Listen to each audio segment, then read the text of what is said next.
Comment commence la vie chrétienne? C'est en voyant. Ce doit être en voyant. La logique même exige que ce soit en voyant, et pour cette raison que toute la vie chrétienne doit être un mouvement progressif, le long d'une ligne vers une fin. Cette ligne et cette fin sont Christ. Pour l'aveugle né dans le chapitre 9 de Jean, ce fut le résultat. Vous vous souviendrez comment, après avoir été chassé, Jésus le rencontra et lui dit « Crois-tu au Fils de Dieu ?» Il répondit « Et qu'est-il, Seigneur, afin que je croie en lui ?» « Tu l'as vu, lui dit Jésus, et celui qui te parle, c'est lui. » Et il dit « Je crois, Seigneur. » Et il l'adora. Le résultat de la vie spirituelle est de reconnaître le Seigneur Jésus. Et ce sera ainsi tout le long du chemin, du début à la fin. Nous pouvons dire que notre salut a été l'affaire de nous voir nous-mêmes comme pécheurs. Mais si c'était resté là, cela aurait été une pauvre perspective pour nous. Ou bien, nous pouvons dire que c'est voir que Christ est mort pour les pécheurs. Cela est très bien, mais ne suffit pas. Toute l'affaire se résume en ceci, voir Jésus. Quand vous voyez réellement Jésus, que se passe-t-il? Qu'est-il arrivé à Saül de Tarse? Eh bien, beaucoup de choses, des choses puissantes, qui ont accompli ce que rien d'autre n'aurait pu. Vous n'auriez jamais pu convaincre Saül de Tarse d'accepter le christianisme par des arguments. Vous ne l'auriez jamais introduit par crainte, ni le faire raisonner ou l'attendrir pour qu'il devienne chrétien.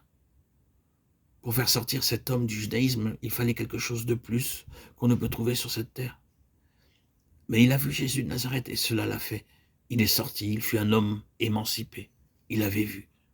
Plus tard, il a dû se heurter à la grande difficulté des judaïsants qui le traquaient et le suivaient partout pour troubler la foi de ses convertis et détruire leur position en Christ. Ce fut le cas des croyants en Galatie qui avaient tendance à déserter s'ils l'avaient déjà fait.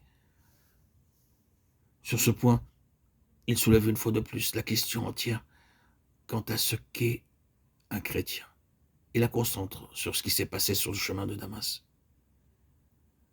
La lettre aux Galates peut en réalité être résumée ainsi. Un chrétien n'est pas quelqu'un qui s'abstient de faire ceci, cela ou autre chose parce qu'il lui est interdit.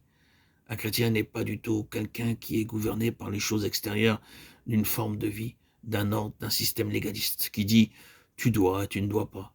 Un chrétien se définit dans cette phrase lorsqu'il plut à Dieu de révéler en moi son Fils. Ce qui est une autre façon de dire « il a ouvert mes yeux pour que je voie Jésus ». Les deux sont la même chose. Le chemin de Damas est le lieu. Qui es-tu, Seigneur? Je suis Jésus que tu persécutes. Lorsqu'il plut à Dieu de révéler en moi son Fils. C'est une seule et même chose. Voir d'une manière intérieure, c'est ce qui fait un chrétien. Dieu a fait briller la lumière dans nos cœurs pour faire resplendir la connaissance de la gloire de Dieu sur la face de Christ. 2 Corinthiens 4, 6.